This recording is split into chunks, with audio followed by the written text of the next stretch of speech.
Hello বন্ধুরা, কেমন আছো তোমরা সবাই? আশা করি ভালো আছো, আমিও খুব ভালো আছি।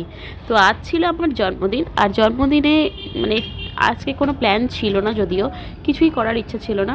তো হঠাৎ করে দেখি দুপুরবেলায় আমার মা এই সমস্ত কিছু রান্না করে সাজিয়ে নিয়ে আমার কাছে চলে এসেছে।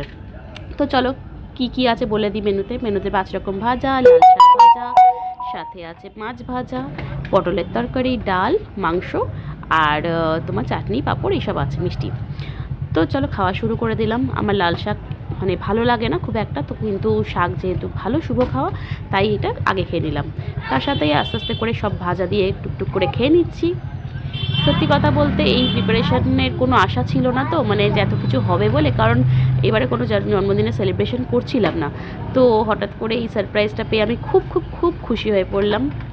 আর আমার এগুলো খেতে খুব ভালো লাগে। তো বেগুন ভাজা, কুমড়ো ভাজা, আলু ভাজা, পটল ভাজা, এই সমস্ত জিনিসই আমার খুব ভালো লাগে, আমার খুব পছন্দের। তো এবার আলু ভাজা দিয়ে ভাতটা মেখে নিচ্ছি, মেখে খেয়ে নেব। খুব সুন্দর হয়েছে প্রত্যেকটা ভাজাই। এই সব ভাজাগুলোর মধ্যে সবার কার কোনটা বেশি সবথেকে পছন্দ সেটা অবশ্যই জানিও। আমার যেমন সবথেকে পছন্দ হচ্ছে পটল ভাজা আর আলু ভাজা। তো চলো একে একে করে খেতে দেখো। পটল ভাজা পেতেই আগে আমি এক কামড় দিয়ে দিলাম, তারপর ভাত দিয়ে মাখছি, কেন কি আমার সত্যিই পটল ভাজা খুব ভালো লাগে।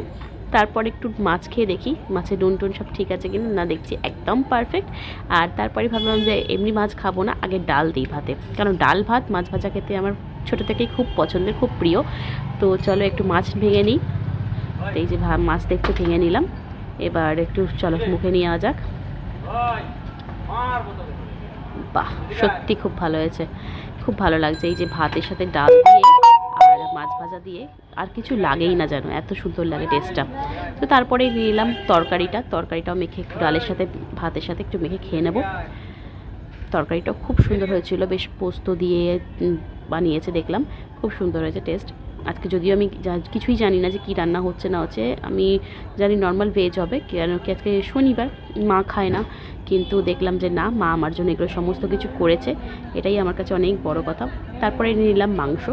তো মাংসটা সবথেকে বেশি ভালো হয়েছে, কারণ এত সুন্দর কষা কষা করেছে মা।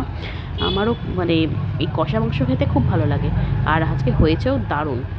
তো চলো ঝোলটা একটু একটু করে নিয়ে নিয়েছি, বেশি নিচ্ছি না, কারণ এত কিছু খাবারের পর আর পেটেও জায়গাও নেই। তো এই যে ভাতের সাথে মেখে নিলাম ঝোলগুলো, দেখতেও দেখো রঙটা কত সুন্দর লাগছে, তাই না? তো চলো এবার একটু মাংস নিলাম, নিয়ে এবার একটু মুখে নেওয়া যাক। তবে এই যে মিষ্টিগুলো যে ছিল, মিষ্টিগুলো আমি সঙ্গে সঙ্গে খাইনি, দেখতেই পাচ্ছ, পরে আমি কোলে নিয়ে বসে খাচ্ছি, মানে সেই পাতে আর খাইনি, পেরে উঠিনি এত কিছু খাবার পর। চাটনিটা তখনই খেয়ে নিয়েছিলাম, কারণ আমার মাছ ভাত, ডাল ভাত এইসব চাটনি খেতে খুব ভালো লাগে, তাই তখনই খেয়ে নিয়েছি। এই পরে অনেকক্ষণ পর বেশ দুপুরবেলায় বসে আমি চাটনিটা খাওয়া হয়ে গেছিলো যদিও, তো দই, মিষ্টি আর পাঁপড়টা নিয়ে বসে খাচ্ছি। খাবারগুলো সবই খুব অসাধারণ ছিল।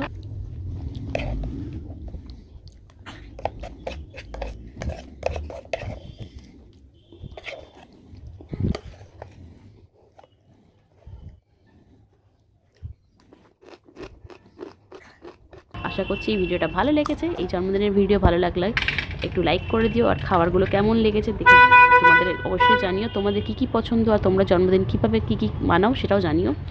তো চলো টাটা, বাই বাই।